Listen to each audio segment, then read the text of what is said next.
Ganjaran makmur, dokter RSU bahagia usai aniaya balita hingga tersungkur, ayah korban diancam.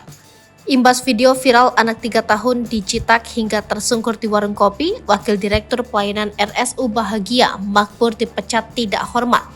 Pencopotan itu diputuskan manajemen dan pimpinan RSU Bahagia setelah rapat untuk bahas kelakuan dokter Makmur yang viral. Hasil rapat itu memutuskan Makmur dipecat tidak dengan hormat dari jabatannya.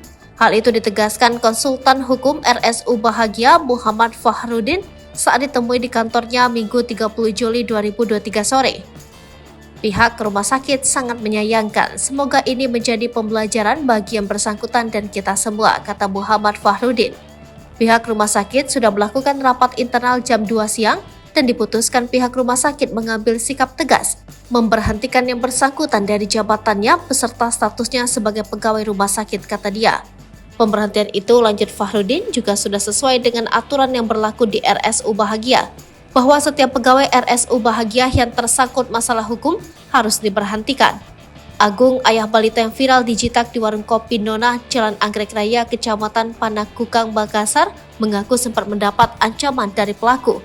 Pelaku berinisial M yang merupakan oknum dokter di salah satu rumah sakit swasta di Makassar.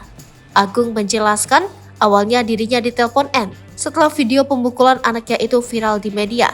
Setelah itu, lanjut Agung, M pun melontarkan nada ancaman akan melapor balik ke polisi.